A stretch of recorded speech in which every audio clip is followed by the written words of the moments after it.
भारत ने अचानक शुरू कर दी है बड़े कदम की तैयारी।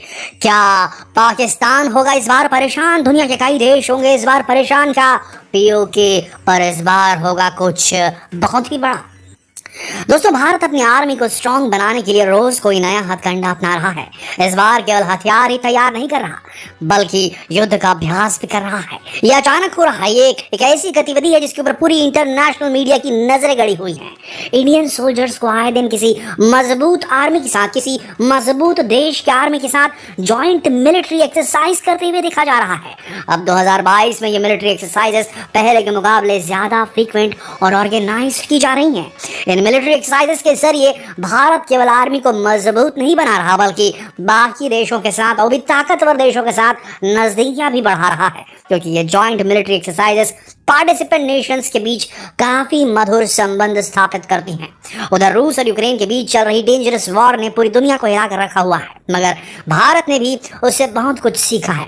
एक्सपर्ट्स का मानना है कि इस बार भारत कूटनीतिक तरीके से किसी बड़े युद्ध की तैयारी कर रहा है और इस बार भारत पीओके को हासिल करने की भी असली तैयारी शुरू कर चुका है। जी हाँ, सब कुछ पर्दे के पीछे चल रहा है, बैक एंड पे। आज हम आपको इस वीडियो में बताएंगे कि कैसे भारत कूटनीतिक तरीके से एक बड़े युद्ध की तैयारी कर रहा है शायद, और इस तैयारी ने कैसे कुछ देशों की नींदें उड़ा कर रखती हैं। दोस्तों, रूस और यूक्रेन युद्ध ने कैसे पूरे विश्व में हलचल मचा दी ये तो सभी को मालूम है, मगर इस युद्ध के बाद से भारत चुपचाप हाथ पर हाथ धरे नहीं बैठा है, बल्कि भारत ने इस युद्ध को बारीकी से एनालाइज किया है। बहुत से सबक लिए हैं भारत ने इस युद्ध से। ये 21वीं सदी है और आज के इस दौर में केवल मिलिट्री ऑपरेशंस और स्ट्रेटजीज से काम नहीं चलने वाला है। आज के समय में तो diplomacy, intelligence, national security, energy security, economic statecraft, ये सब कुछ एक साथ लेकर चलना होगा और ये भारत सीख चुका है। भारत लंबे समय से पीओके हासिल करने की फिराक में था, मगर जब यूक्रेन ने रूस पर पलटवार किया तब भारत ये जान लिया था कि पाकिस्तान को भी हल्के में लेना सही नहीं होगा। दुनिया को लगा था कि युद्ध ज्यादा दिन नहीं चलेगा, क्योंकि यूक्रेन तो ज्यादा दिनों तक टिक ही नहीं पाएगा, मगर यूक्रेन अभी तक भी डट कर रूस का सामना कर रहा है। उसी तरह दुनिया को लगता है कि पाकिस्तान की आर्मी भारत से बहुत छोटी है, तो भारत के आगे ज्यादा दिन नहीं टिक पाएगी। मगर भारत केवल वाहवाही से खुश होकर कोई कदम नहीं उठा रहा, क्योंकि पीओके के मामले में भारत कोई छोटी सी चूक भी अब नहीं करना चाहता जो इतिहास में हुई है। इस बार भारत केवल मिलिट्री फोर्सेस के जरिए युद्ध नहीं छेड़ेगा, बल्कि मिशेलियन पॉलिसी और डिप्लोमेसी के हथकंडे अपनाएगा। भारत ने तो अपनी डिप्लोमेटिक स्ट्रेटजीज को इंप्लीमेंट करना तक शुरू कर दिया है।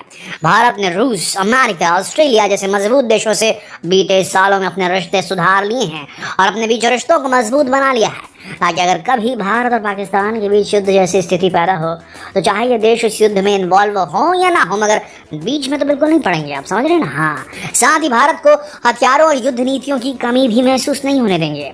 हालांकि भारत ने पीओके को हासिल करने के लिए अभी तक कोई हमला नहीं किया है, मगर इंडियन मिलिट्री फोर्सेस की मौजूदगी हर जगह देखकर तो यही लगता है कि जल्द ही भारत पीओके के ऊपर कुछ ना कुछ बड़ा कदम उठाने वाला है, कुछ ना कुछ बड़ा होने वाला है। दोस्तों, भारत इस वक्त भी ऑनगोइंग गरुड़ा 7 एयर एक्सरसाइज में लगा हुआ है और भारत के साथ इस एक्सरसाइज में शामिल है फ्रेंच एयर फोर्सेस। जी हाँ दोस्तों, इंडियन एयर फोर्स और फ्रेंच एयर फोर्सेस मिलकर युद्ध का अभ्यास कर रहे हैं। इस एक्सरसाइज के जरिए पहली बार एक इंटरनेशनल एक्सरसाइज के दौरान लाइट कॉम्बैट एयरक्राफ्ट तेजस और लाइट कॉम्बैट हेलीकॉप्टर प्रचंड ने भी पार्टिसिपेट किया और एक बहुत बड़ी चीज है ये। Pakistan Xi Jinping Tibet Taiwan के इश्यूज में चाइना को हमेशा सपोर्ट करता है पाकिस्तान, और चाइना कश्मीर के मुद्दे पर पाकिस्तान को सपोर्ट करता है।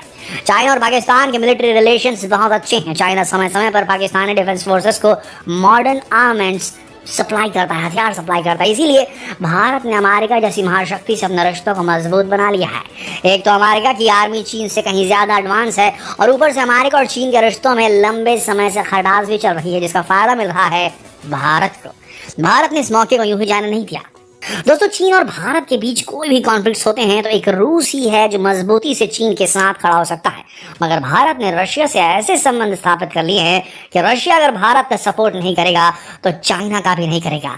कुल मिलाकर रशिया जो है वो चाइना और भारत के बीच नहीं आएगा।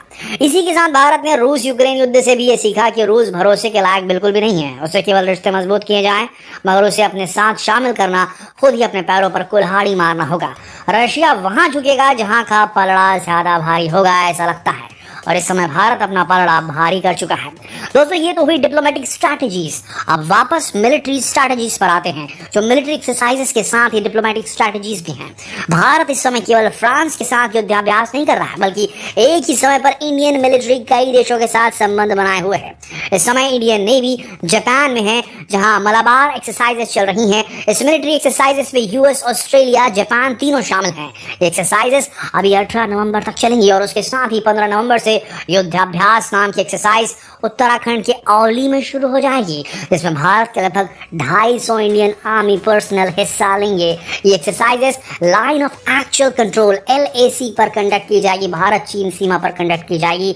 इसमें भारत और अमेरिका मिलकर हाई ऑल्टीट्यूड मिलिट्री एक्सरसाइज करने वाले हैं। इसका मतलब क्या निकाला जाए? एक तरफ पाकिस्तान की सीमा पे भारत फ्रांस की एयरफोर्स के साथ में तेजस और प्रचंड के साथ में एक्सरसाइज कर रहा है, और एक तरफ भारत और चीन की सीमा के बीच में अमेरिका के साथ मिलकर हाई ऑल्टीट्यूड मिलिट्री एक्सरसाइज कर रहा है। इसका मतलब क्या हो रहा है? इसका सीधा मतलब है भारत की आर्मी अपने आप को तैयार कर रही है 2 फ्रंट वॉर के लिए। उधर मलेशिया में भी भारत हरिमाऊ शक्ति ड्रिल में शामिल होने वाला है, जो 28 नवंबर से 13 दिसंबर तक चलेगा। इसमें मलेशिया और भारत मिलकर मिलिट्री एक्सरसाइजेस करेंगे और अपने टैक्टिक्स और टेक्नोलॉजी का प्रदर्शन करेंगे। इसके साथ ही मेघालय के उमराई में भी भारत और कजाकिस्तान 15 दिसंबर से 28 दिसंबर तक मिलिट्री एक्सरसाइज करेंगे, जिसमें कजाकिस्तान से भारत को नए टैक्टिक्स सीखने को मिलेंगे, भारत की मिलिट्री को। यानी भारत केवल हर महीने एक्सरसाइज नहीं कर रहा, बल्कि हर महीने में सेम डेट्स पर कई जगहों पर मौजूद है। भारत की आर्मी अपने आप को किसी बड़े ऑपरेशन के लिए प्रिपेयर कर रही है, ऐसा अंदेशा हो रहा है। तो वीडियो को अब तक तो देखकर आप भी समझ गए होंगे कि भारत कैसे सारी स्ट्रेटजीज को एक साथ इंप्लीमेंट करके POK को निशाना बना रहा है और अपना रास्ता साफ कर रहा है। इस बार भारत केवल सेना की नहीं, बल्कि डिप्लोमेसी और इंटेलिजेंस की ताकत पर भी काम कर रहा है। दिमाग से काम ले रहा है, दिल से नहीं, क्योंकि POK को हासिल करना भारत के लिए बहुत जरूरी बन चुका है। भारत ने इस बार अमेरिका, जापान और ऑस्ट्रेलिया के साथ युद्धाभ्यास करके चीन को भी ये दिखा दिया कि भारत की POK को हासिल करने की जंग के बीच में आना चीन के लिए कितना नुकसानदायक साबित हो सकता है। दोस्तों ध्यान से समझा जाए तो भारत ने इस बार बहुत ही स्ट्रॉन्ग फॉरेन पॉलिसीज अपनाई हैं, कहीं नजदीकियां बढ़ाई हैं और कहीं ताकत को आजमाया है। इसे देखकर लगता है कि भारत इस बार केवल बचाव नहीं करेगा, बल्कि युद्ध के लिए कोई इनिशिएटिव लेगा जो पाकिस्तान पर भारी पड़ेगा। ना रूस अपने भारत के साथ रिश्तों को दांव पर लगाकर बीच में आएगा, और ना ही अमेरिका भारत के किसी इनिशिएटिव का खंडन करेगा। दोस्तों आपको बता दें, ये सारी जानकारी हमने इंटरनेट से प्राप्त की है, हम इस बात की पुष्टि नहीं करते, लेकिन इतना जरूर है कि ये सारी खबरें जो हैं एक और अंदेशा कर रही हैं कि कहीं ना कहीं कुछ बड़ा चल रहा है, कोई बड़ा कदम उठने वाला है। आपको क्या लगता है, क्या भारत इस बार POK को अपनाने के लिए, POK को वापस शामिल करने के लिए आगे बढ़ेगा या नहीं? नीचे कमेंट करके जरूर बताएं। कल फिर मिलते हैं एक और दिलचस्प वीडियो में। तब तक आप सबका इस वीडियो के अंत तक बने रहने के लिए दिल से धन्यवाद।